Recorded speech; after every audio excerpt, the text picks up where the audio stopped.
Real world Claire, step away from the microphone. I've detected elevated frustration levels and a critically low people battery. I got this. Let's go. Reading Animal Farm, I couldn't help but notice some familiar themes. The story begins with animals who are tired of the chaos of the old system and dream of building a better community, one where everyone has a voice and no one rules over anyone else. Look at Pizza as Napoleon and Lemon as Snowball. At first, the revolution succeeds. The animals are hopeful. They believe things will be different this time. But Animal Farm isn't really about overthrowing a leader. It's about what happens when a leader begins to believe the community belongs to them. The rise of Napoleon.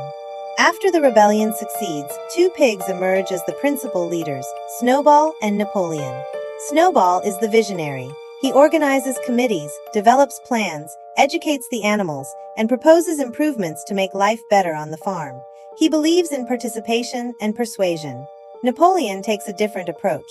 While Snowball is busy leading publicly, Napoleon quietly builds power behind the scenes. He takes a litter of puppies away from their mothers and raises them in secret. The turning point comes when Snowball proposes the construction of a windmill that would reduce labor and improve life for everyone.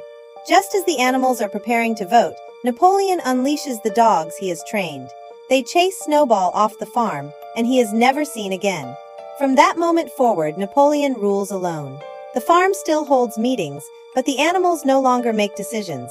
Napoleon makes them. The meetings become announcements rather than discussions. Whenever animals question a policy, a pig named Squealer explains why Napoleon is right. Facts are revised. Memories are challenged. The animals are repeatedly told that things are better than they remember. As conditions worsen, Napoleon finds convenient scapegoats. Every setback, every accident, every problem is blamed on Snowball, even years after his exile. Gradually, the commandments of animalism are altered. The pigs begin living differently from the other animals.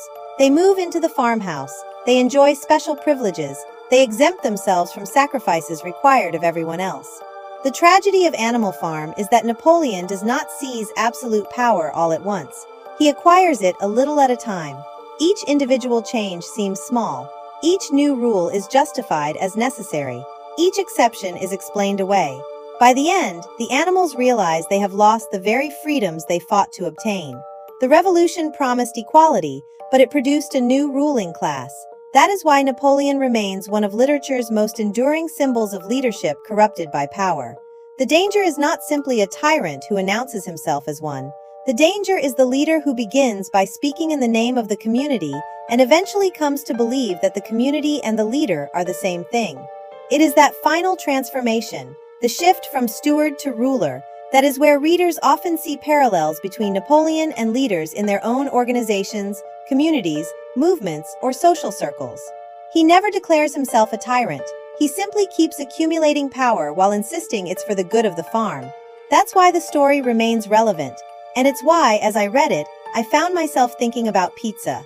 By the end of the novel, Snowball is gone, Napoleon rules alone, and the principles of the revolution have been replaced by the preferences of the leader. That is why readers often remember Animal Farm whenever they see a community shift from collaboration to control. If we're speaking in Frenemy Sector terms, Lemon would be playing the Snowball role, the planner, organizer, and early visionary. Pizza would be Napoleon, the leader who ultimately occupies the center of power. So in summary, the animals wanted a neighborhood. Somehow they ended up with a dictatorship. The animals wanted representation. Napoleon preferred obedience. For the slow people in the back, if one person makes the rules, decides when those rules apply, determines the punishment, and serves as judge, jury, and executioner, that's not a community. That's a dictatorship. That's why real-world Claire and I quietly stepped back. When it came time to respond to an arbitrary rule, we already knew what our answer would be. More importantly, we already knew what Pizza's answer would be. At that point, the discussion was over before it began. As the saying goes, absolute power corrupts absolutely.